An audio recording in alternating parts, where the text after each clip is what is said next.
Terry Warfield. In your last video, you literally just got done telling us how much you love the a7S3 and how it's your favorite camera ever. So why are you making a video about the FX3? Okay, all right, just hear me out first, okay? What up, y'all? Tight shirt, Terry Warfield. Hey, I hope you're having a good day so far. If this is your first time here, yo, a fat welcome to you. I'm talking about a real fat one. And if you're part of the fan part of the squad, you came back. Welcome back. I'm here with open arms. I'm so happy to see your face. Hey, make sure you drop a hashtag fam down below so that I know you came back. Now, yeah, I just made a video a couple days ago about how the a7S3, which I will be referring to as either Chelsea or S3 from here on out, how it is my favorite camera that I've ever owned. So why on earth are we talking about the FX3? Okay, I have to be transparent, right? On the quest of never-ending gear snobbage that I am, you know, unfortunately a part of, I have been down the FX3 rabbit hole for about the last week. And it's safe to say that I've probably watched every single freaking video on YouTube about the FX3. And I have to admit, I'm intrigued. Like, I can't lie about it. I am intrigued about the FX3, although I am in absolute love and all of that stuff with my S3. But the question is why? Why am I even thinking about this? So there's a few things I want to talk about in this video. Number one, my biggest flaw about the FX3 and the a7S3. Number two, the things that really interest me about the FX3. And number three, why although I'm down the FX3 rabbit hole, even after all of my considerations, I think I'm gonna sit still with the S3. So y'all ready to get into it? Let's get into it. Like I said in the beginning, I just made a video about my long-term thoughts about the S3, the pros, the cons, and all that stuff. And one thing that really stands out about the a7S3 and also the FX3 is how Sony has positioned them to be these prosumer, professional type cameras, right? Although they're not cinema cameras, which we'll get to in 1 second, they're prosumer professional type cameras. Now let's talk about the S3 first, okay? There's certain things that I really wanted to see in the S3, such as like shutter angle. What is this dust on my freaking desk? Hold up. Like shutter angle, DCI, 4K, etc., in the camera without needing the external recorder sitting right on top. Why? Because, like, I understand we have a cinema line, but Sony, knowing that we are prosumers and semi-pros and professionals, those things are important to us, and it is only software that they would have to change. You know, I'm not talking about like SDI, XLR, any of that hardware related stuff. I'm talking about software. We could have got a whole lot of those things that they put in like the FX6 and the FX3 and also the S3 without them jeopardizing the cinema line. So the fact that neither camera includes a lot of these small novelty things like in-camera monitoring when it comes to waveforms and, you know, true DCI 4K without needing an external recorder, shutter angle. I don't see a reason why Sony couldn't have done that. Now let's talk about the FX3. There, in my opinion, is no excuse for the FX3 because Sony has touted this as the entry-level cinema camera. So even if you didn't include things like built-in ND, or if you didn't include things like built-in XLR, SDI, there are at minimum things that the FX3 should have over the S3, although I think both should have it, such as those same things we just talked about. I don't consider the FX3 a quote-unquote cinema camera. Now, to be fair, any camera can be used in a cinema fashion. Well, I guess it depends on who it's being made for. Like Netflix, you need certain cameras and stuff like that, but you get what I'm saying. If this has the true cinema designation, why wouldn't you put a little bit more into this one over the S3 to make it more appealing as a quote-unquote cinema camera? Okay, now that that's out the way, why am I interested in the FX3 knowing all of that? It really doesn't give me anything extra over the S3, but short of like physical things and a few little software things that aren't a huge deal, why am I even interested? Okay, this is why I'm intrigued by the FX3, given all that stuff, okay?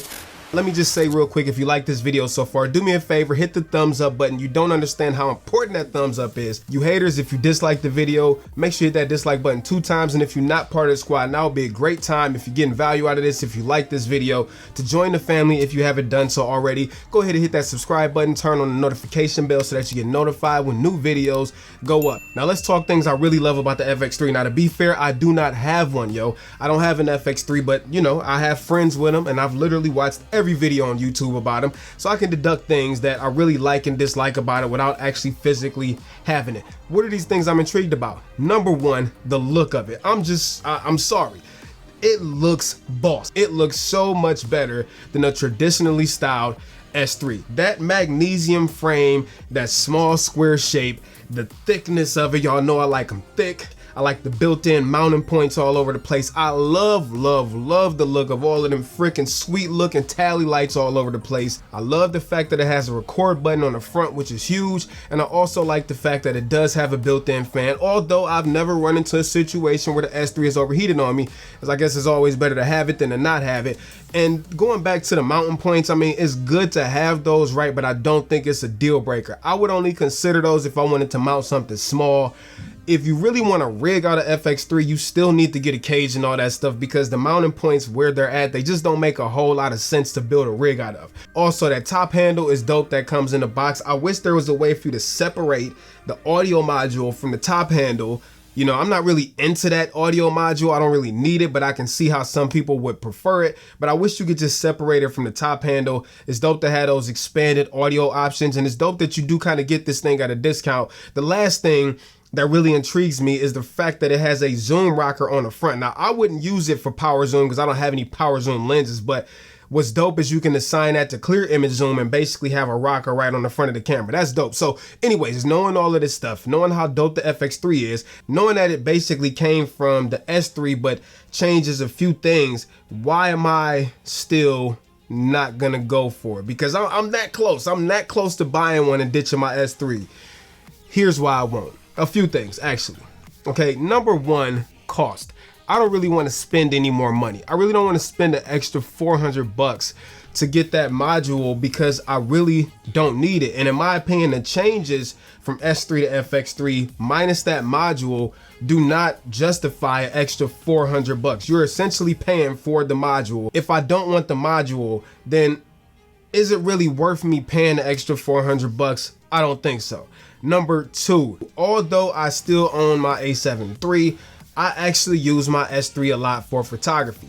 Now, is it a necessity? No, but it is dope to be able to, you know, if my wife has my a7 III, still be able to pull out my S3 and use it as a photo camera. Even though it's 12 megapixels, it still takes amazing pictures, and it's actually a really good experience because of the freaking EVF. The EVF is so huge to me, and I know people don't necessarily think it's a necessity on the FX3. Some people prefer it without it. Understandable. But there's two situations where the EVF is huge for me. First one, filming. If I have the FX3 and I'm in super bright situations, now don't get me wrong, the monitor that is on the back of the FX3 and the S3, they get pretty bright compared to the a7 III. However, in those super bright, you know, noon style shoots, like it gets very bright outside, and unfortunately when it comes to like gauging your exposure, gauging your colors and stuff like that in broad daylight, that little monitor on the side is not enough. So it's clutch to be able to, in that same action, pull up the camera to your eye and be able to see literally one of the best EVFs ever made and put into a camera on the S3. Call it what you want, but the FX3 don't have that.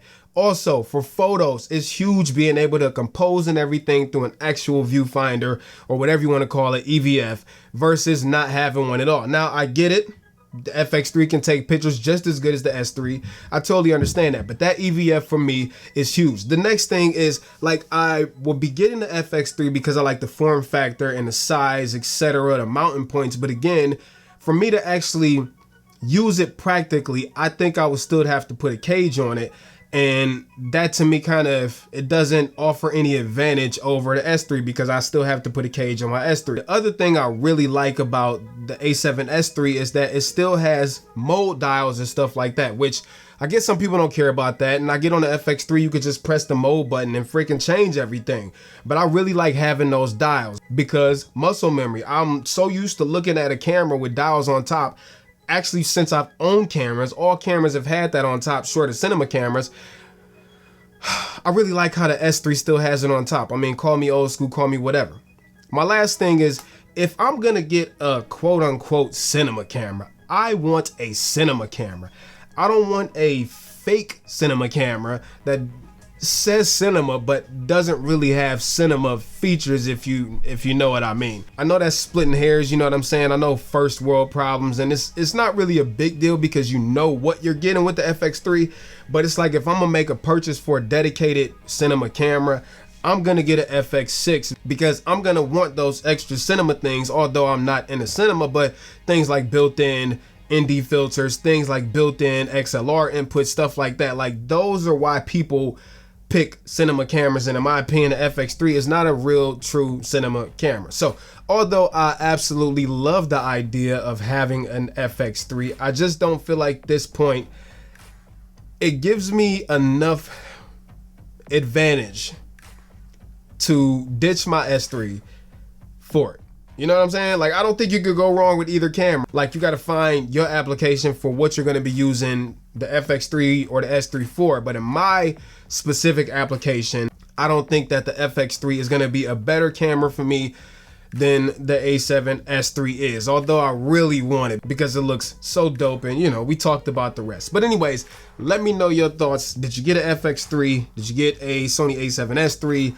Do you have one and thinking about the other, or like, what's going through your head right now? Just go ahead and tell me down in the comments. I'm gonna be down there kicking it with y'all. I'm sorry if this wasn't the most informative video, but sometimes I have to talk these things out of my head, and you know, I'd much rather share it with the family than just put it down on a piece of paper. So anyways, hope to see y'all in the next video. Peace and chicken grease. I am out. Terry Warfield. Peace.